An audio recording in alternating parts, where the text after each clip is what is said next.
پیدائش 9واں باب۔ اور خدا نے نوح اور اس کے بیٹوں کو برکت دی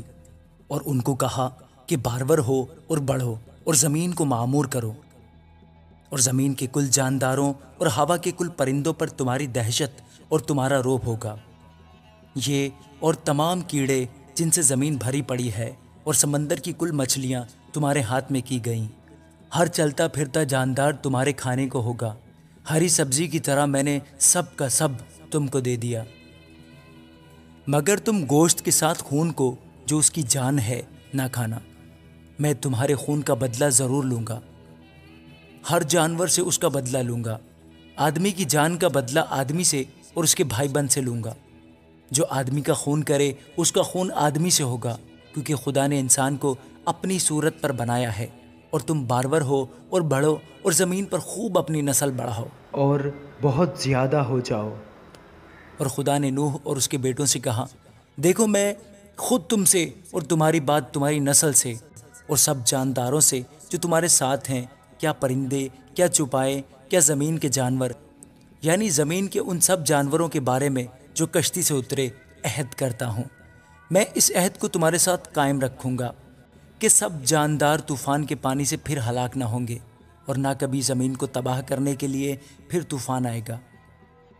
اور خدا نے کہا کہ جو عہد میں اپنے اور تمہارے درمیان اور سب جانداروں کے درمیان جو تمہارے ساتھ ہیں پشت در پشت ہمیشہ کے لیے کرتا ہوں، اس کا نشان یہ ہے کہ میں اپنی کمان کو بادل میں رکھتا ہوں،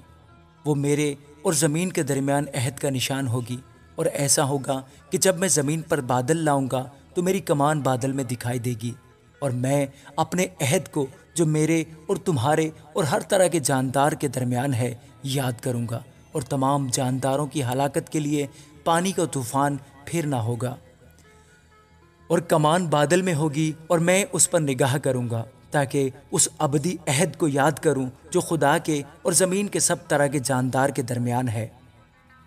پس خدا نے نوح سے کہا کہ یہ اس عہد کا نشان ہے جو میں اپنے اور زمین کے کل جانداروں کے درمیان قائم کرتا ہوں۔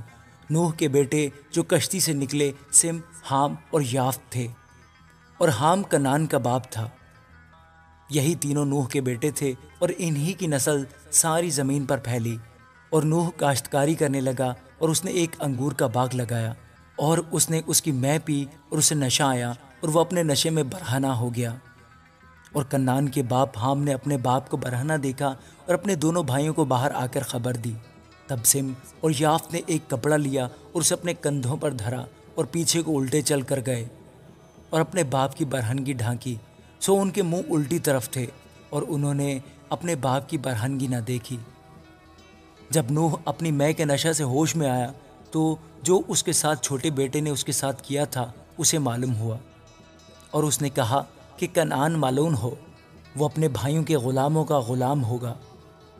پھر کہا، خداوند سم کا خدا مبارک ہو، اور کنعان سم کا غلام ہو۔ خدا یافت کو پھیلائے کہ وہ سم کے ڈیروں میں بسے، اور کنعان اس کا غلام ہو۔ اور طوفان کے بعد نوح 350 برس اور جیتا رہا، اور نوح کی کل عمر 950 برس کی ہوئی، تب اس نے وفات پائی۔ آمین۔